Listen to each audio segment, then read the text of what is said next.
ഒന്ന് ചുമയ്ക്കുമ്പോഴോ തുമ്മുമ്പോഴോ അല്ലെങ്കിൽ ഒന്ന് കയറ്റം കയറുമ്പോഴോ ഒന്ന് ഓടുമ്പോഴോ അല്ലെങ്കിൽ ഒന്ന് ചിരിക്കുമ്പോഴോ അല്പം മൂത്രം അങ്ങ് ഇറ്റ് പോവുകയാണെങ്കിൽ എന്തൊരു അസ്വസ്ഥയായിരിക്കും അത്.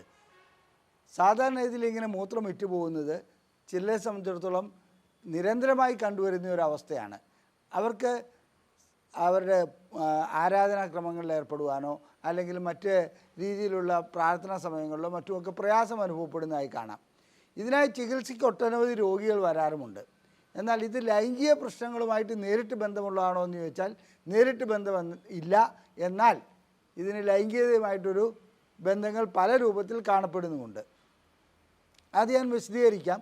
അതിനു മുമ്പ് ഇതെന്തുകൊണ്ടാണ് ഇങ്ങനെ സംഭവിക്കുന്നത്, ആർക്കെല്ലാമാണ് സംഭവിക്കുന്നത്, അത്തരം കാര്യങ്ങളും നാം കണക്കിലെടുക്കേണ്ടതുണ്ട്. ഞാൻ ഡോക്ടർ അജയൻ വർഗീസ്, കോഴിക്കോട് ജില്ലയിൽ കുന്നമംഗലം പന്തീർപ്പാടത്തുള്ള institute of sexual and reproductive medicine എന്ന സ്ഥാപനത്തിൻ്റെ ഡയറക്ടറാണ്. International association of sexual medicine practitioners modern medicine എന്ന അസോസിയേഷൻ്റെ അഖിലേന്ത്യാ ചെയർമാനുമാണ്.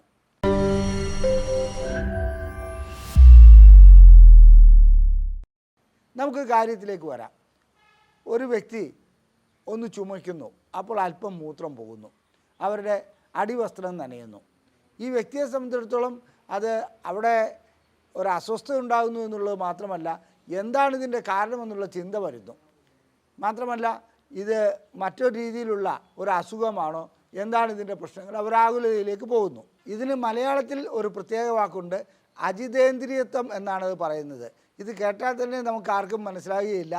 മാത്രമല്ല ഇത് ഉച്ചരിക്കാൻ തന്നെ നമുക്ക് കുറച്ച് പ്രയാസമുള്ള വാക്കുമാണ്. യൂറിനറി ഇൻകോണ്ടിനൻസ് എന്നാണ് ഇംഗ്ലീഷിൽ പറയുന്നത്. എന്നാൽ സാധാരണക്കാർക്ക് മനസ്സിലാകുന്ന ഭാഷയിൽ നമുക്കതിനെ സിമ്പിളാക്കി എടുക്കാം. അത് മൂത്രം പിടിച്ചു വയ്ക്കാൻ കഴിയാത്ത അവസ്ഥ, അത്രമാത്രം മനസ്സിലാക്കിയാൽ മതി. മൂത്രം പിടിച്ചു വയ്ക്കാൻ കഴിയാത്ത അവസ്ഥ എന്ന് പറയുമ്പോൾ അത് രണ്ട് തരത്തിലുണ്ട്. ഒന്ന് ഞാൻ നേരത്തെ സൂചിപ്പിച്ചോണം, ഒന്ന് ഓടുമ്പോഴോ അല്ലെങ്കിൽ കയറ്റം കയറുമ്പോഴോ അല്ലെങ്കിൽ ഒന്ന് ചുമയ്ക്കുമ്പോഴോ ഒന്ന് തുമ്മുമ്പോഴോ മൂത്രം പോവുക, അതിനെ സ്ട്രെസ് ഇൻകോണ്ടിനൻസ് എന്നാണ് പറയുന്നത്. അതായത് ഒരു പ്രവൃത്തി ചെയ്യുന്നത് വഴിക്ക്. മറ്റത് അങ്ങനെയല്ല, മൂത്രം ഒഴിക്കാൻ നമ്മളൊന്ന് ആഗ്രഹിക്കുന്നു. അപ്പോൾ മൂത്രം ഒഴിക്കാൻ ആഗ്രഹിക്കുന്നു, നമുക്ക് മൂത്രം ഒഴിക്കാൻ ബാത്റൂമിലേക്ക് പോകണം. ഈ ചിന്ത വന്ന ഉടനെ തന്നെ നമ്മുടെ മൂത്രം പോവുക. അത് നമുക്ക് അവിടെ കൺട്രോൾ ചെയ്യാൻ പറ്റുന്നില്ല, ഒരു നിയന്ത്രണവും കിട്ടുന്നില്ല. ഇതിനാണ് അർജ് ഇൻകോണ്ടിനൻസ് എന്ന് പറയുന്നത്. ആഗ്രഹം ഉടലെടുത്ത് ഉടനടി മൂത്രം പോകുന്നു. ഇത് രണ്ടും രോഗിയെ സംബന്ധിച്ചിടത്തോളം അസ്വസ്ഥത ഉണ്ടാക്കുന്ന ഒരു കാര്യമാണ്. അപ്പോൾ ഇങ്ങനെ അസ്വസ്ഥത ഉണ്ടാക്കുന്ന ഈ മൂത്രം പോകുന്ന അവസ്ഥ ഏതെങ്കിലും രീതിയിൽ പരിഹരിക്കുവാൻ കഴിയുമോ, അത് എന്തുകൊണ്ടാണ് ഇങ്ങനെ ഉണ്ടാകുന്നത്, അതിൻ്റെ കാരണങ്ങൾ എന്താണ്, ഇതെല്ലാമാണ് നമുക്കിന്ന് ചർച്ച ചെയ്യേണ്ടത്. സാധാരണഗതിയിൽ ഒരു പ്രസവം, സ്ത്രീകളെ സംബന്ധിച്ചിടത്തോളം പ്രസവം നടക്കുന്നതോടുകൂടി അവരുടെ പെൽവിക് ഫ്ലോർ മസിൽ വീക്കാവുന്നുണ്ട്, അതായത് അതിൻ്റെ ശേഷി കുറയുന്നുണ്ട്. അതുകൊണ്ട് തന്നെ മൂത്രം ഇങ്ങനെ പോകാനുള്ള സാധ്യത കൂടുതലാവുന്നുണ്ട്. ഇനി അതുകൂടാതെ അവരെ സംബന്ധിച്ചിടത്തോളം അവരുടെ ഹോർമോൺ ലെവലിലുണ്ടാകുന്ന വ്യത്യാസങ്ങൾ, അതുപോലെ തന്നെ സമ്മർദ്ദം വരുമ്പോൾ മൂത്രക്കുഴലുകളുടെ സ്പിഞ്ചർ, അതായത് ഇത് പുറത്തേക്ക് പോകാതിരിക്കാൻ അടഞ്ഞു നിർത്തുന്ന ഒരു മസിൽ ഉണ്ട്, ആ മസിൽ വീക്കാകുക, ഇങ്ങനെയുള്ള കാര്യങ്ങളിലൊക്കെയാണ് മൂത്രം പെട്ടെന്ന് പോകുന്ന അവസ്ഥ വരുന്നത്. ഇനി പുരുഷനെ സംബന്ധിച്ചിടത്തോളം ഇതേ അവസ്ഥകൾ തന്നെ വരാം. എന്നാൽ പ്രോസ്റ്റേറ്റ് ഗ്രന്ഥി തകരാറിലാകുമ്പോൾ ഈ മൂത്രം പോകുന്ന അവസ്ഥ വളരെ പെട്ടെന്ന് വരാറുണ്ട്. വേണ്ടത്ര മൂത്രം പോയി കഴിഞ്ഞാലും അതിനകത്ത് മൂത്രസഞ്ചിക്കകത്തത് ബാക്കി കിടക്കുന്ന അവസ്ഥ വരാറുണ്ട്. ഇനി അതുകൂടാതെ തന്നെ ഈ പ്രോസ്റ്റേറ്റ് ഗ്രന്ഥിയിൽ വരുന്ന മറ്റ് അസുഖങ്ങളും, അതായത് BPH മാത്രമല്ല ക്യാൻസർ, അങ്ങനെയുള്ള അസുഖങ്ങളും ഇതിനെ ബാധിക്കാറുണ്ട്. എങ്ങനെ അപ്പോൾ ഇതിൻ്റെ മെക്കാനിസം എന്താണ്, മൂത്രം എങ്ങനെയാണ് പോകുന്നത്, മൂത്രം നമ്മളിപ്പോൾ സാധാരണ രീതിയിൽ നമ്മളിരിക്കുമ്പോൾ നമ്മുടെ മൂത്രസഞ്ചി നിറഞ്ഞിരിക്കുകയാണെങ്കിൽ പോലും മൂത്രം പോകാത്തതിൻ്റെ കാരണം എന്താണ്? പുറത്തൊക്കെ അങ്ങനെ ആരുടെയും പോകാറില്ലല്ലോ, രോഗമുണ്ടെങ്കിൽ മാത്രമേ അങ്ങനെ പോകാറുള്ളൂ. ഈ മൂത്രം പുറത്തേക്ക് പോകുന്നതിന് ഒരു മസിൽ, അതായത് ഒരു സ്പിങ്ചറുണ്ട്, അതതിനെ മുറുക്കി അങ്ങനെ പിടിച്ചിരിക്കുകയാണ്. അതുകൊണ്ട് അതഴഞ്ഞാൽ മാത്രമേ മൂത്രം പുറത്തേക്ക് പോവുകയുള്ളൂ. മൂത്രം സഞ്ചി എത്ര നിറഞ്ഞാലും ശരി നമുക്ക് മൂത്രം പിടിച്ചു വയ്ക്കുവാൻ കഴിയും.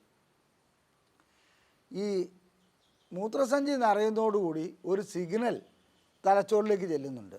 അപ്പോൾ തലച്ചോറിൽ ചെല്ലുമ്പോൾ ആ സിഗ്നൽ എന്ത് ചെയ്യുന്നു വെച്ചിട്ടുണ്ടെങ്കിൽ മൂത്രസഞ്ചി നിറഞ്ഞിരിക്കുന്നു, ഇനി ഈ ബ്ലാഡറിൻ്റെ മസിലുകളെ അമർത്താം, അതുപോലെ തന്നെ സ്പിങ്ചർ തുറന്നു കൊടുക്കാം എന്നുള്ളൊരു സിഗ്നൽ മുകളിൽ നിന്ന് വരുന്നു. അപ്പോൾ തലച്ചോറാണ് ഇതിനെ കൺട്രോൾ ചെയ്യുന്നത്. തലച്ചോറിൽ നിന്ന് ആ കൺട്രോൾ വേണ്ട രീതിയിൽ തലച്ചോറെന്ന് ഞാൻ ഇവിടെ ഉദ്ദേശിക്കുന്നത് നാഡീവ്യൂഹം, അത് വേണ്ട രീതിയിൽ വന്നില്ലെങ്കിൽ, അതായത് ഇത് നിറയുന്നതിന് മുമ്പ് തന്നെ ഈ സ്പിക്ചർ തുറക്കുകയും അതായത് നമ്മുടെ ബ്ലാഡറിൻ്റെ മസിലുകൾ പ്രവർത്തിക്കുകയും ചെയ്യുകയാണെങ്കിൽ തീർച്ചയായിട്ടും മൂത്രം പുറത്തേക്ക് പോവും. നാം അറിയാതെ തന്നെ പോവും. നമ്മുടെ നിയന്ത്രണത്തിലല്ല അത് വരുന്നത്. ഓവർ ആക്റ്റീവ് ബ്ലാഡർ എന്ന് പറയുന്ന ഒരവസ്ഥയാണിത്. അതായത് ബ്ലാഡറിൻ്റെ മസിലുകൾ ഓവറായിട്ട് ആക്ട് ചെയ്യുന്നു, കൂടുതലായി പ്രവർത്തിക്കുന്നു. അങ്ങനെ മൂത്രം പോകുന്ന ഒരവസ്ഥ വരുന്നു. മൂത്രം പോകുന്നതിന് ഒട്ടനവധി കാരണങ്ങൾ വേറെയുണ്ട്. ആ കാരണങ്ങൾ ഓരോന്നായി വിശദീകരിക്കാം. എന്നിരുന്നാലും ഈ അവസ്ഥ വന്നു കഴിഞ്ഞാൽ ഒരു രോഗിയെ സംബന്ധിച്ചിടത്തോളം വല്ലാത്ത അസ്വസ്ഥത ഉണ്ടാക്കുമെന്ന് ഞാൻ പറഞ്ഞു. ഇനി മലബന്ധമുള്ള സ്ത്രീയാവട്ടെ പുരുഷനാവട്ടെ അവർക്ക് ഈ രീതിയിലുള്ള മൂത്രം പോകുന്നൊരവസ്ഥ കാണുന്നുണ്ട്. ചിലരെ സംബന്ധിച്ചിടത്തോളം ഈ ചില മരുന്നുകൾ, അതായത് നിഫിഡിപ്പിൻ അങ്ങനെയുള്ള ഇതിന് പ്രഷറിന് ഉപയോഗിക്കുന്ന മരുന്നുകൾ, ഇനി അൾസറിന് ഉപയോഗിക്കുന്ന മരുന്നുകൾ, അതുകൂടാതെ ഇതിനകത്ത് മാനസിക രോഗങ്ങൾക്ക് ഉപയോഗിക്കുന്ന മരുന്നുകൾ കഴിക്കുന്നവരെ സംബന്ധിച്ചിടത്തോളം ബ്ലാഡർ ഓവർ ആക്റ്റീവ് ആവുന്നുണ്ട്. അതുപോലെ തന്നെ സ്പിങ്ചറിൻ്റെ പ്രവർത്തനം തകരാറിലാവുന്നുണ്ട്. അതോടുകൂടി മൂത്രം ഇങ്ങനെ പോകുന്നതായി കാണാം. അപ്പോൾ ഇതിന് വ്യക്തമായിട്ട് ഓരോരോ കാരണങ്ങൾ എന്താണെന്നുള്ളത് ഞാൻ വിശദീകരിക്കാം. ആദ്യമായി ഇതിൻ്റെ കാരണങ്ങളിലേക്ക് പോകാം. പ്രമേഹമുള്ള വ്യക്തികളിൽ തീർച്ചയായിട്ടും ഇങ്ങനൊരു അവസ്ഥ ഉണ്ടാകുന്നുണ്ട്. അവരെ സംബന്ധിച്ചിടത്തോളം അവരുടെ നിയന്ത്രണം നഷ്ടപ്പെടുന്നതാണ് ഇതിനകത്ത് പ്രശ്നം. അത് ഞരമ്പ് സംബന്ധമുള്ളതാകാം, അതുപോലെ തന്നെ ബ്ലാഡറിൻ്റെ പ്രശ്നങ്ങളാകാം, അണുബാധയാകാം. ഇനി സ്ട്രോക്കുള്ള വ്യക്തികൾക്ക്, ഒരിക്കൽ സ്ട്രോക്ക് വന്ന വ്യക്തികളെ സംബന്ധിച്ചിടത്തോളം അവരുടെ മൂത്രം നിയന്ത്രണത്തിൽ കിട്ടുകയില്ല. ഞാൻ നേരത്തെ സൂചിപ്പിച്ചല്ലോ തലച്ചോറിൽ നിന്നുള്ള കൺട്രോൾ, ആ കൺട്രോൾ പോകുന്നതാണ് അതിൻ്റെ പ്രശ്നം. ഇനി തലച്ചോറിൽ തന്നെ അനുഭവപ്പെടുന്ന മറ്റൊരു അസുഖമുണ്ട്, മൾട്ടിപ്പിൾ സ്ക്ലീറോസിസ്. അതും ഏതാണ്ട് ഇതേ രൂപത്തിൽ തന്നെ അവസ്ഥ സൃഷ്ടിക്കുന്നു. മൂത്രത്തിൻ്റെ നിയന്ത്രണം ഇല്ലാതായി പോകുന്നു, മൂത്രം അങ്ങനെ പോയിക്കൊണ്ടേയിരിക്കുന്നു. ഇനി അത് കൂടാതെ ഞാൻ സാധാരണ ഇതിലുള്ള UTI, അതായത് അണുബാധ, മലബന്ധം, ഇതൊക്കെ പറയുകയുണ്ടായി. ഇതുകൂടാതെ പ്രസവ സമയത്ത് സാധാരണ എല്ലാ സ്ത്രീകൾക്കും മൂത്രം നിയന്ത്രിക്കുവാൻ കഴിയുന്നില്ല. കാരണം കുട്ടി ഉള്ളിലുണ്ടാകുന്നതോട് അതിൻ്റെ വളർച്ചയോടുകൂടി പെൽവിക് ഫ്ലോർ മസിൽസ് അല്പം വീക്കാകാറുണ്ട്. അതുപോലെ തന്നെ നിയന്ത്രണം കിട്ടാത്ത രീതിയിൽ ബ്ലാഡർ നിറയുന്നതോടുകൂടി ഇതിനെ അമർത്തപ്പെടുന്നു. അങ്ങനെ മൂത്രം പോകുന്ന അവസ്ഥയുണ്ട്. അത് പ്രസവാനന്തരം മാറിക്കിട്ടാറുമുണ്ട്. പിന്നെ ആർത്തവവിരാമത്തോടുകൂടി ചില മസിലുകളുടെ നിയന്ത്രണം തകരാറിലാകുന്നു. അതുപോലെ തന്നെ ഈസ്ട്രജൻ്റെ അളവ് കുറയുന്നു. ഈ അവസ്ഥയിലൊക്കെ മൂത്രത്തിൻ്റെ നിയന്ത്രണം ഇല്ലാതാകാറുണ്ട്. പുരുഷനെ സംബന്ധിച്ചിടത്തോളം പ്രധാനമായും സംഭവിക്കുന്നത് പ്രോസ്റ്റേറ്റ് ഗ്രന്ഥിയും അതിനോടനുബന്ധിച്ചുള്ള അസുഖങ്ങളുമാണ്. അപ്പോൾ ഇതിനെ ചികിത്സ എങ്ങനെ വേണമെന്നുള്ളതാണ്. ചികിത്സയെ സംബന്ധിച്ചിടത്തോളം ഏറ്റവും ആദ്യം മനസ്സിലാക്കേണ്ടത് ഇതിൻ്റെ കാരണം എന്താണെന്നുള്ളത് കണ്ടുപിടിക്കുക. ചിലപ്പോൾ സ്ട്രോക്ക് അനുഭവപ്പെട്ട വ്യക്തികൾക്കും മൾട്ടിപ്പിൾ സ്ക്ലീറോസിസ് ഉള്ള വ്യക്തികൾക്കും ഒന്നും ഇത് ചികിത്സിച്ച് അത്ര എളുപ്പം മാറ്റിയെടുക്കാൻ കഴിയുകയില്ല. കാരണം അവരെ സംബന്ധിച്ചുള്ള അവരുടെ തലച്ചോറിൽ തകരാറ് വന്നിരിക്കുന്നു. ആ തകരാറനുസരിച്ച് മൂത്രം പോയിക്കൊണ്ടേയിരിക്കും. അവർക്ക് ചിലപ്പോൾ ട്യൂബ് ഇടേണ്ടതായി വരാറുണ്ട്. അത് ഫോളിസ് കത്തീറ്റർ, അങ്ങനെ ട്യൂബ് മൂത്രം പോകാനുള്ള കുഴലിടേണ്ടി വരാറുണ്ട്. അതേസമയത്ത് മറ്റു രീതിയിലുള്ള മലബന്ധമുള്ള വ്യക്തികൾ, അമിത വണ്ണമുള്ള വ്യക്തികൾ, ഇവർക്കൊക്കെ വണ്ണം കുറയ്ക്കുകയും അതുപോലെ തന്നെ മലബന്ധത്തിനുള്ള ചികിത്സ നൽകുകയും ചെയ്യുകയാണെങ്കിൽ അവരുടെ ഈ മൂത്രം പുറത്തേക്ക് പോകുന്ന, അല്ലെങ്കിൽ മൂത്രം പെട്ടെന്ന് ഒഴിഞ്ഞു പോകുന്ന അവസ്ഥ നമുക്ക് നിയന്ത്രിക്കുവാൻ കഴിയും. ഇതുകൂടാതെ ചില വ്യക്തികളെ സംബന്ധിച്ചിടത്തോളം അവർക്ക് പെൽവിക് ഫ്ലോർ മസിൽ അവർ വീക്കായിട്ടുണ്ടാവും. അതിന് കീഗൽ എക്സസൈസ് ചെയ്യുകയാണെങ്കിൽ, അതായത് പെൽവിക് ഫ്ലോർ മസിലിന് ശക്തി കൂട്ടുന്ന എക്സർസൈസ് ചെയ്യുകയാണെങ്കിൽ തീർച്ചയായിട്ടും അവർക്കൊരു പരിഹാരം ഉണ്ടാക്കുവാൻ കഴിയും. പ്രമേഹമുള്ള വ്യക്തികളെ സംബന്ധിച്ചിടത്തോളം അവരുടെ പ്രമേഹം നിയന്ത്രിക്കാതിരിക്കുന്നിടത്തോളം കാലം ഈ പ്രശ്നങ്ങൾക്കൊരു പരിഹാരം ഉണ്ടാകുകയില്ല. വ്യക്തമായ അതായത് ചികിത്സ പ്രമേഹത്തിന് നൽകി, അതായത് വ്യായാമം, അതുപോലെ മരുന്നുകൾ, ആഹാര നിയന്ത്രണം, ഇതെല്ലാം നടത്തി പ്രമേഹം നിയന്ത്രിച്ചാൽ മാത്രമേ അതിനുള്ള പരിഹാരം ഉണ്ടാകുകയുള്ളൂ. ഇനി അടുത്തത് പ്രോസ്റ്റേറ്റ് ഗ്രന്ഥിയുടെ. പുരുഷനെ സംബന്ധിച്ചിടത്തോളം പ്രോസ്റ്റേറ്റ് ഗ്രന്ഥിക്ക് പ്രശ്നമുണ്ടെങ്കിൽ അതിനനുസരിച്ചുള്ള മരുന്നുകൾ കഴിക്കേണ്ടതുണ്ട്. ചിലരെ സംബന്ധിച്ചിടത്തോളം പ്രോസ്റ്റേറ്റ് വളരെയധികം വീക്കം വന്ന് മൂത്രം പോകാത്ത ഒരവസ്ഥ വരുന്ന അവസ്ഥ ഉണ്ടാകാറുണ്ട്. അങ്ങനെ മൂത്രം പോകാത്ത ഒരവസ്ഥ വരുന്ന വ്യക്തികളെ സംബന്ധിച്ചിടത്തോളം ചില സന്ദർഭങ്ങളിൽ പ്രോസ്റ്റേറ്റിന് ഓപ്പറേഷൻ ചെയ്യേണ്ടതായി വരുന്നുണ്ട്. അങ്ങനെ ഓപ്പറേഷൻ ചെയ്താലും മൂത്രത്തിൻ്റെ കൺട്രോൾ പോകുന്നതായി കാണാറുണ്ട്. അതായത് ചില നെർവുകൾക്ക് ക്ഷതമേൽക്കുന്നതുകൊണ്ടാണത്. അപ്പോൾ ഇത്തരം കാര്യങ്ങളിൽ മൂത്രം നമ്മുടെ നിയന്ത്രണത്തിൽ കിട്ടുന്നില്ലെങ്കിൽ അതിൻ്റെ വ്യക്തമായ കാരണം കണ്ടുപിടിച്ച് ഇത് എന്തുകൊണ്ടാണ് ഇങ്ങനെ സംഭവിക്കുന്നത് എന്നുള്ളതാണ് അവൻ പരിശോധിച്ച് മനസ്സിലാക്കേണ്ടത്. അത്തരം പരിശോധനകൾ വളരെ ചെറിയ പരിശോധന മുതൽ സ്കാനിങ് വരെയുണ്ട്. ആ പരിശോധനകളെല്ലാം ചെയ്തതിന് ശേഷം ഏത് രീതിയിലുള്ള അതായത് ചികിത്സയാണ് ആവശ്യമെന്നുള്ളത് ഡോക്ടർമാർ നിർദ്ദേശിക്കും, അതിനനുസരിച്ച് പോകും. സ്ത്രീകളെ സംബന്ധിച്ചിടത്തോളം ഗർഭപാത്രം താഴോട്ട് വരുമ്പോൾ മൂത്രം പെട്ടെന്ന് പോകുന്ന അവസ്ഥ വരാറുണ്ട്. അങ്ങനെ ഗർഭപാത്രം താഴോട്ട് വന്നിട്ടുണ്ടോ എന്നുള്ളത് പരിശോധിച്ചറിയേണ്ടതുണ്ട്. അങ്ങനെയുള്ള അവസ്ഥ ഉണ്ടെങ്കിൽ അതിനുള്ള ചികിത്സയും നൽകേണ്ടതുണ്ട്. സാധാരണഗതിയിൽ ഇങ്ങനെ മൂത്രം പോകുന്നത് കൊണ്ട് തുടക്കത്തിലൊന്നും വലിയ പ്രശ്നങ്ങളുണ്ടാകാറില്ല. ലൈംഗികമായിട്ട് അതിനൊരു അതായത് ലൈംഗികമായിട്ടുള്ള പ്രശ്നങ്ങളിൽ രതിമൂർച്ച ലഭിക്കുന്നതിനോ ലൈംഗികമായി ബന്ധപ്പെടുന്നതിനോ ഒരു പ്രശ്നവും ഉണ്ടാകാറില്ല. എന്നാൽ ചില വ്യക്തികളെ സംബന്ധിച്ചിടത്തോളം അത് ഹോർമോണിൻ്റെ ഇഷ്യൂ കൊണ്ടാകാം, അണുബാധ കൊണ്ടാകാം, യോനിക്കുള്ളിൽ നനവുണ്ടാകാതെ വരുന്ന അവസ്ഥയാവും. ഇത്തരം കാര്യങ്ങളെല്ലാം മൂത്രം പെട്ടെന്ന് പോകുന്നതോടുകൂടി ലൈംഗികമായിട്ടുള്ള പ്രശ്നങ്ങൾ അതിൻ്റെ കൂടപ്പുറപ്പായി പിന്നെ വരാറുണ്ട്.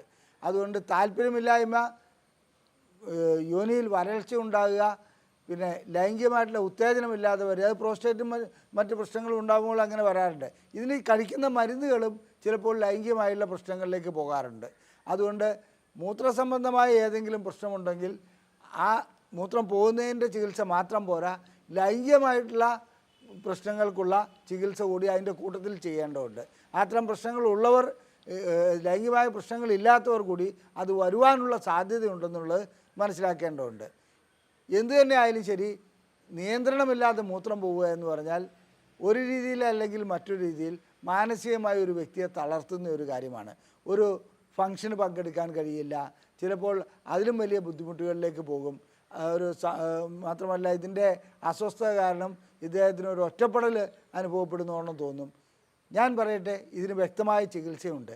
ഈ ചികിത്സ നടത്തി അതിനുള്ള പരിഹാരം കണ്ടെത്തുകയാണ് വേണ്ടത്. ലൈംഗികമായ പ്രശ്നങ്ങൾക്ക് ചികിത്സ നൽകുന്ന ഒരു സ്ഥാപനമാണ് ISRM.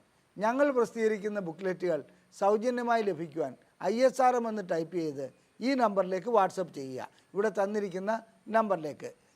അതുപോലെ തന്നെ നിങ്ങൾക്ക് ലൈംഗികമായിട്ടുള്ള ചികിത്സ ആവശ്യമുണ്ടെങ്കിൽ അത് പ്രമേഹം മൂലമുണ്ടാകുന്ന ലൈംഗിക ശേഷി കുറവാവട്ടെ, മറ്റ് രോഗങ്ങൾ മൂലമുണ്ടാകുന്ന ലൈംഗിക ശേഷി കുറവാവട്ടെ, ശീഘ്രസ്ഖലനമാകട്ടെ, അതുപോലെ തന്നെ താല്പര്യമില്ലായ്മയോ രതിമൂർച്ച ലഭിക്കാതെയോ അങ്ങനെയുള്ള പ്രശ്നങ്ങളാവട്ടെ, ഇതുകൂടാതെ വിവാഹം കഴിഞ്ഞിട്ട് ലൈംഗികമായി ബന്ധപ്പെടാൻ കഴിയാത്ത അവസ്ഥയാകട്ടെ, ഏത് രീതിയിലുള്ള ലൈംഗിക പ്രശ്നങ്ങൾക്കും സ്ത്രീകൾക്കും പുരുഷന്മാർക്കും ചികിത്സ നൽകുന്ന ഒരു സ്ഥാപനമാണ് ISRM.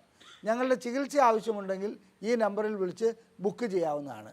അതുപോലെ തന്നെ നിങ്ങൾക്ക് വീഡിയോ ഇഷ്ടപ്പെട്ടുവെങ്കിൽ നിങ്ങളുടെ സുഹൃത്തുക്കൾക്ക് ഇത് ഷെയർ ചെയ്യുക, ലൈക്ക് ചെയ്യുക, നിങ്ങളുടെ അഭിപ്രായങ്ങൾ കമൻറ്റ് ബോക്സിൽ രേഖപ്പെടുത്തുക. നന്ദി, നമസ്കാരം.